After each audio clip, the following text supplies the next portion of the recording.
Imagine a world within your computer, a world which you have created, a world of infinite possibilities. Welcome to the world of 3D Construction Kit.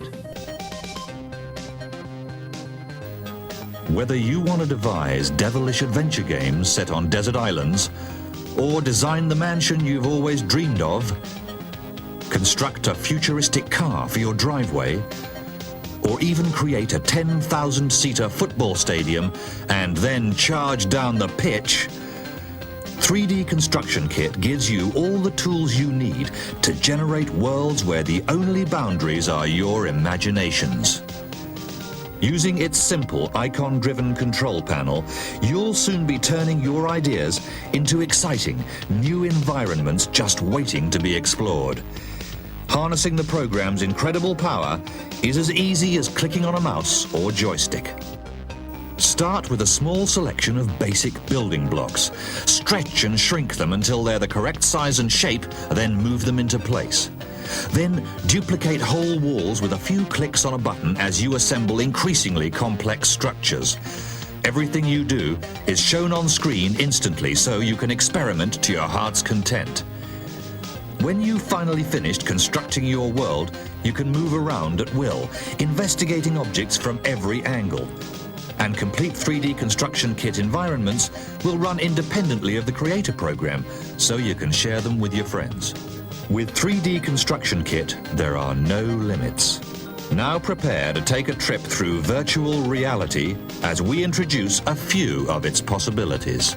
Whether you just want to doodle in 3 dimensions or meticulously create alternative landscapes right down to the tiniest details, 3D Construction Kit gives you the power. Techniques which were only available to professional programmers are yours as Incentive Software unlocks the secrets of its incredible Freescape system. First seen in smash hit games such as Driller and Castle Master. Become the architect of buildings large and small. What does it look like to play at Wembley? Grab your kit and design your own stadium. You'll almost believe you can hear the roar of the crowd. For a more peaceful view of the planet, take a ride on your very own space shuttle. Or sculpt the streamlined contours of an award-winning racing car. With 3D Construction Kit, you're soon up and running. You'd like to invite friends round for a tour of your new house, but there's a problem. They live 3,000 miles away. Send them a 3D Construction Kit model for their computer, and they can step through the door and wander around. And you don't have to worry about them overstaying their welcome. With 3D Construction Kit, you can visualize anything from a room layout to an exhibition stand. Now, hop aboard our helicopter for a trip into the realms of fantasy. 3D Construction Kit allows you to create adventure games which are every bit as polished as ones you find in the shops. Develop diabolical puzzles for players to solve as they pit their wits against yours. The program's simple command language allows you to create sophisticated responses to their every action. Shooting the coconuts didn't help, so let's try the chest.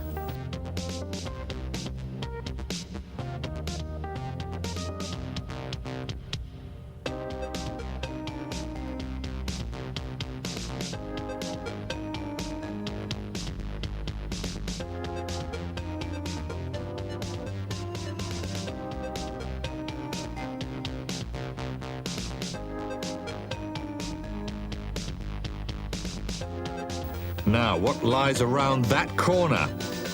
The answer's up to you.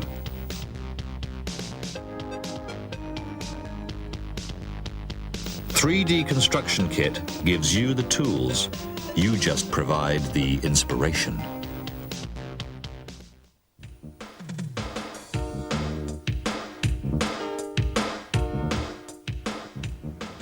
Hello, I'm Ian Andrew from Incentive Software. In this short video, we'll take you through some of the techniques involved in creating your own Freescape environment. 3D Construction Kit contains all the commands you need to create your own worlds which you can explore at will, providing you don't walk into too many trees. As with any set of tools, it helps to have an idea of how to use them before you start. We'll be introducing some of the basic techniques, and you'll find further details in the manual. We'll also mention any major differences between versions of the program. This is particularly relevant if you have an 8-bit machine such as a Sinclair Spectrum, Commodore 64 or Amstrad CPC. However, most of the techniques are the same on all versions, so normally we'll just show the Commodore Amiga. Now we've cleared the cliffs, let's start with a plain landscape.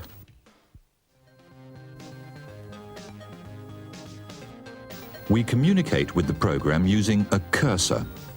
On 8-bit versions, we use a joystick or the keyboard. For 16-bit machines, we control it with the mouse. At the top of the screen is a menu bar which contains all the major functions. To make a selection, just move the cursor over the menu until the correct command is highlighted, then press the joystick button or click with the mouse. The middle of the screen is the window onto our Freescape world. At the moment, there's just ground and sky. Directly below this is a status bar. Its figures tell us exactly where we are in our environment. Next come 2 sets of icons. Those on the left control our viewpoint and whether we walk or fly through our landscape. The ones on the right move us around the environment and change our eye level so that we can look up or down. At the bottom of the screen, the major commands are duplicated from the menu bar. If we want a full screen view of our world, we just click on the test button and the control panel vanishes completely.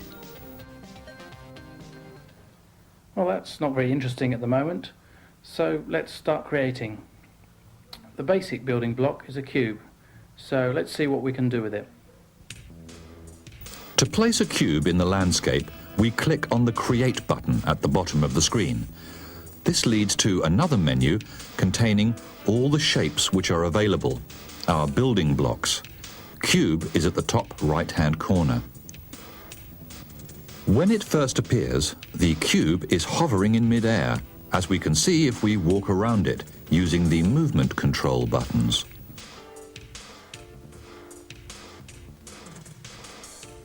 On 8-bit machines, objects first appear on the ground. Clicking on the Edit button, then selecting the relevant item from the menu, lets us move it around. As a shortcut, 16-bit owners can click on the object itself rather than using the menu. Either way, the Edit control panel appears at the bottom of the screen. This contains buttons which will move an object, stretch it, shrink it, or turn it through 90 degrees. If you make a mistake, don't worry, there's an Undo button at the far right of the panel. Using these controls, we can shrink the cube until it's only the size of a matchbox, then stretch it until it becomes a flagpole. Even though it's grown out of the top of the screen, we can look up with the View button to see that it's all there. But for our simple building, we need a flat wall.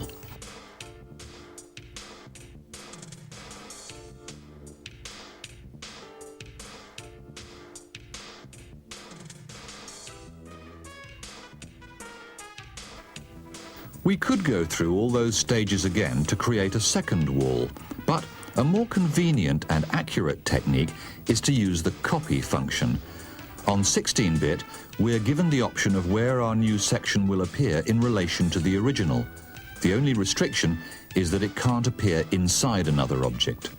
We place it to the right and then use the edit commands to move it to one side to form an alleyway.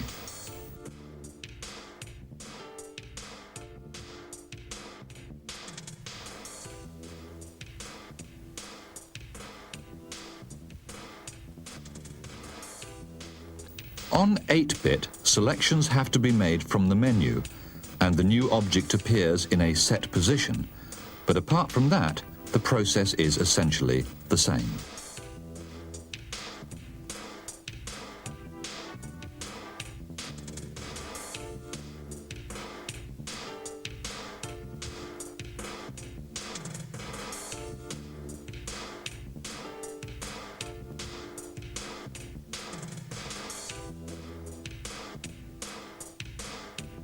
Now we create a third section of wall above the first.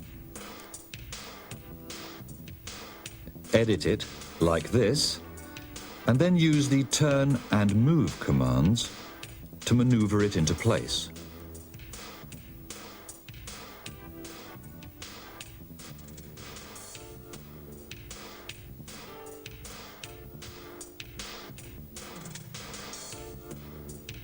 We stretch it until it covers the alleyway to form a tunnel.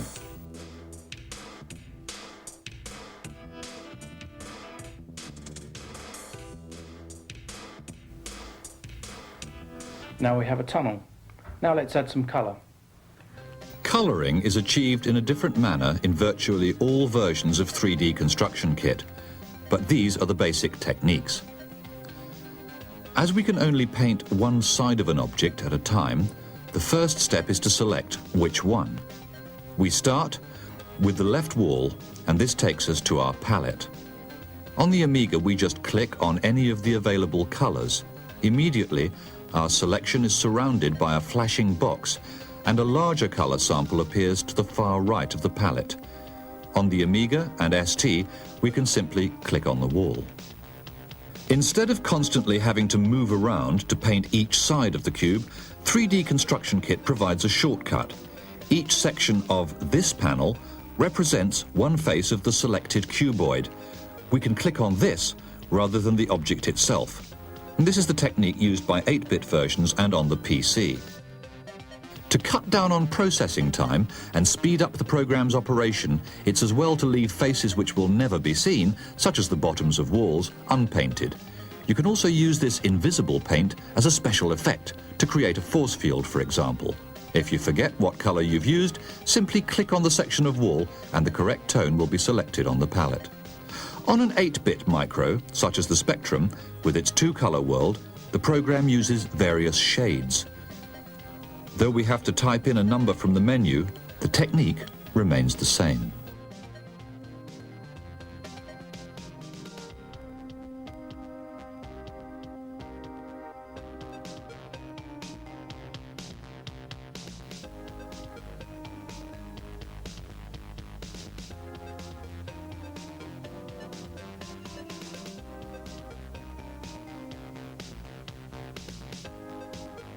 On 16-bit versions, there are two handy tools on the left of the control panel to help isolate individual elements of complex structures.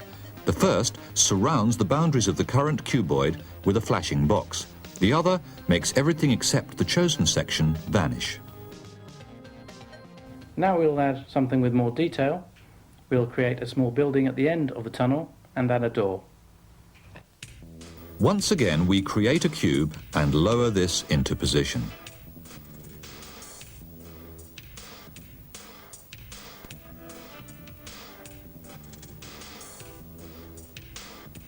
For the roof of our house, we use a new shape, a pyramid.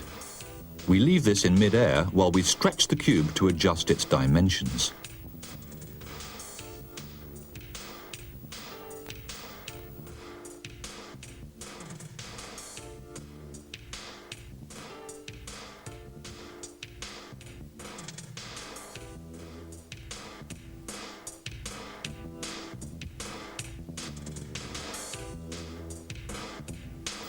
To simplify making the pyramid the same size as the cube, we change our viewpoint to look straight down at the top of it.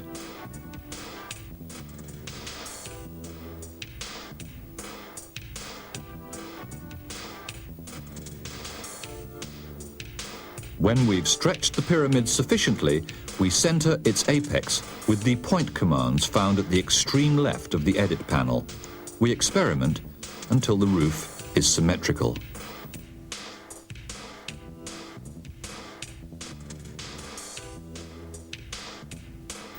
Clicking on Mode takes us back to our original viewpoint.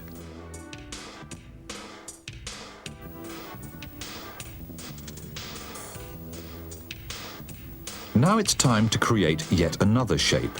As well as the three-dimensional objects we've already encountered, there are two-dimensional ones which can be used to add detail to buildings. In this instance, we'll use the rectangle to make a door. To make it look more like a hole in the wall, we'll colour it black and then slide it into position.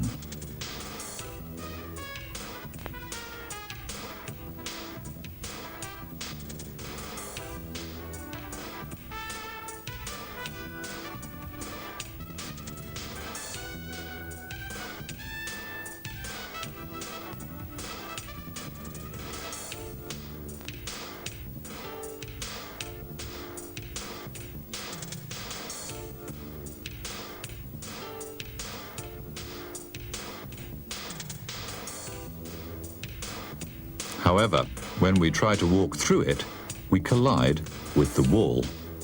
At the moment, it's just a flat black shape on a solid cube.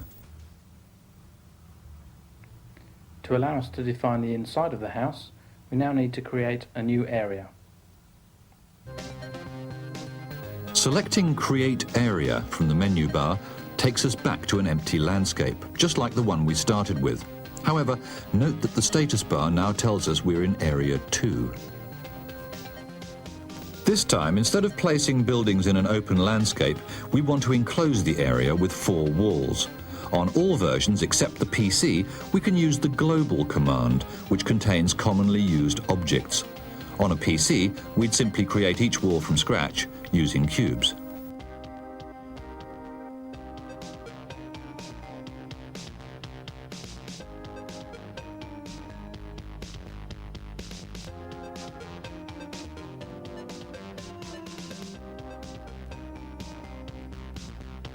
If it feels too claustrophobic as we look round the new area, we can expand the size of our room. There's no need to match the inside of a building to its outside. In fact, we could create a grand chamber inside a small hut.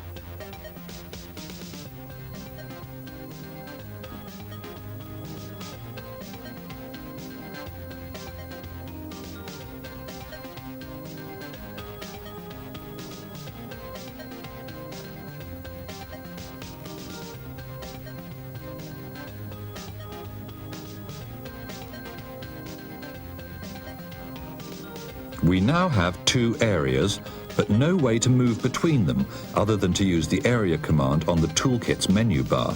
So let's go outside again. Each area can have several entrances. We have to select which one we'll use when we move from a different area. We now need to tell the program to move into the new area when we collide with the door. 3D Construction Kit's conditions are one of its most powerful features. They let us tell the program how to respond to the user's actions. We'll establish a condition that takes us from Area 1 to Area 2 if we collide with the door. Though it may look a little complex at first, the conditional language is really very logical, as you'll discover from the manual.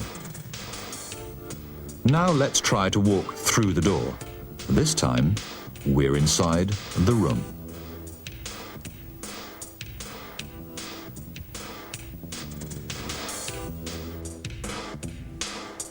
Freescape users can also interact with environments by shooting, so let's make the top of the tunnel vanish if we shoot it. On 8-bit machines, the conditional language looks a little different, but works in essentially the same fashion.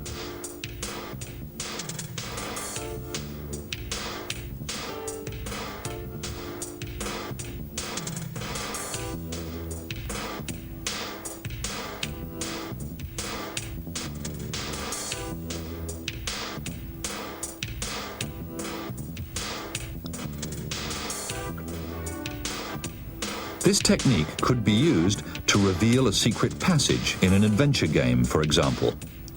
On 16-bit versions, we can also make features move using the animation command.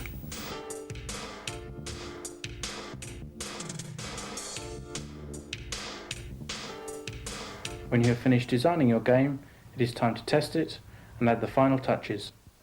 Now we can replace the development control panel with a more suitable border.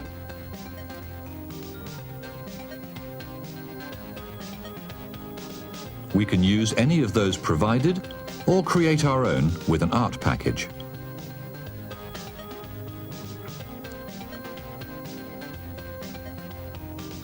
Once we've chosen the screen, we have to tell the program the size of the view window.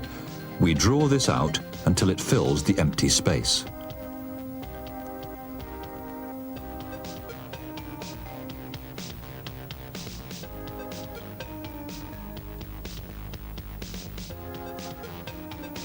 The final stage is to let the program know where the user's movement keys are. We return to the main screen and select controls from the general menu. We click on each direction in turn.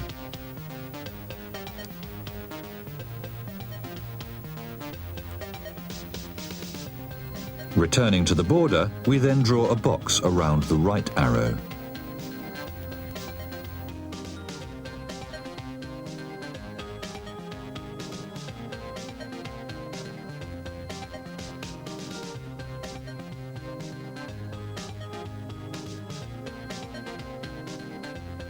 Clicking on this now moves us right, and we can still shoot the roof and wall of the tunnel.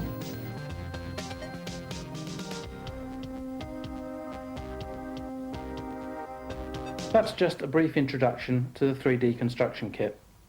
For more details, read the manual, experiment with the kit game which we've included, but most of all, use your imagination and have fun.